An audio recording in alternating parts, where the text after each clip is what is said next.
Miao Miao.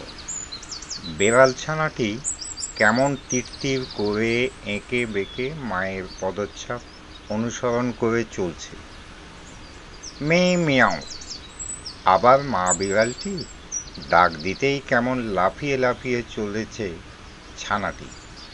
বেশ কিছুক্ষণ আগে ছানাটি জন্ম নিয়েছে, না হলে এমন করে চলতে পারত না।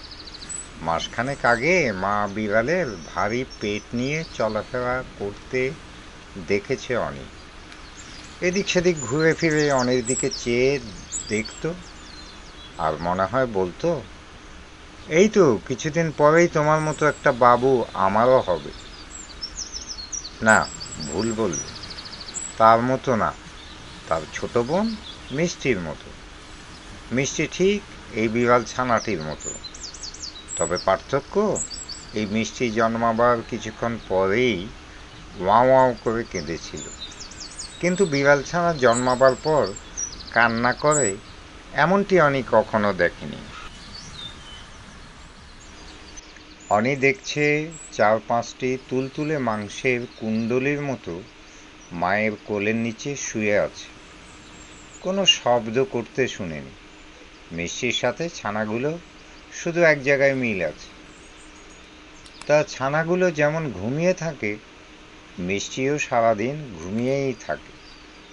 ছানাটি কি কিউট, ঠিক মিষ্টির মতো। মায়ের রুমের ভেতর থেকে মিষ্টির কান্না ভেসেই আসছে, তাকে কেউ থামাবার চেষ্টা করছে মনে হয় না। মা তার অ্যান্ড্রয়েড ফোনে বন্ধুদের সাথে চ্যাটিংয়ে ব্যস্ত। অন্য সময় হলে অনি ঠিকই দৌড়ে মায়ের রুমে ছুটে যেত আর বলতো, মা মা মিষ্টিকে খাওয়াও। কিন্তু আজ আর ওদিকে গেল না, কারণ আজ তার মন ভালো নেই। অনি রেসিডেন্সিয়াল মডেল স্কুলে ইংলিশ ভার্সনে স্ট্যান্ডার্ড 2-তে পড়ে। বাবা ব্যাংকার আর মাও চাকরি করে। চাকরি করে বললে ভুল হবে, চাকরি করত। এই তো মিষ্টি হবার কিছুদিন আগে তার মা চাকরি ছেড়ে দিয়েছেন। মায়ের চাকরি ছাড়া নিয়ে বাবা মায়ের কথা কাটাকাটি, বর্ষা, ঝগড়া এ ছিল নিত্য অনিদের বাসায়।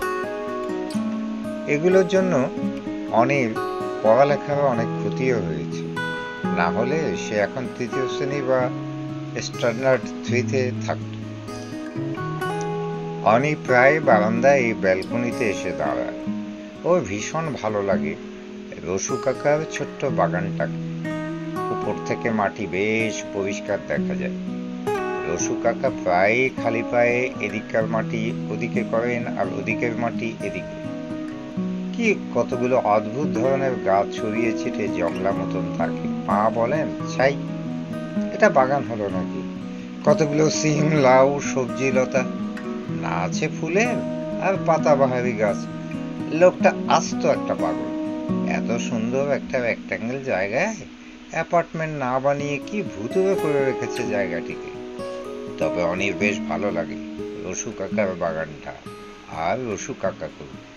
মাঝে মধ্যে কাকার সঙ্গে বেশ কথাও হয়, কিন্তু মা যেদিন ঘরে থাকবে সেদিন ভুলেও ওদিকে পা মারাবেন। অনি লক্ষ্য করলো বিড়াল ছানাটির সাথে মিষ্টির মুখের অনেকটাই মিল। বিড়াল ছানাটি কেমন মা বিড়াল পিছু পিছু লেগেই থাকে, আর মিষ্টি সারাক্ষণ বিছানায় শুয়েই থাকে। কখনো যদিও বা হাসে বা কান্না করে তার চাইতে বেশি।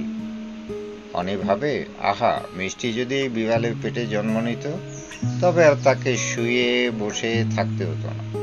অনি বসে বসে শুধু তাদের খেলা দেখত, আর এই বন্ধের দিনগুলো কি সুন্দরই না কাটতো।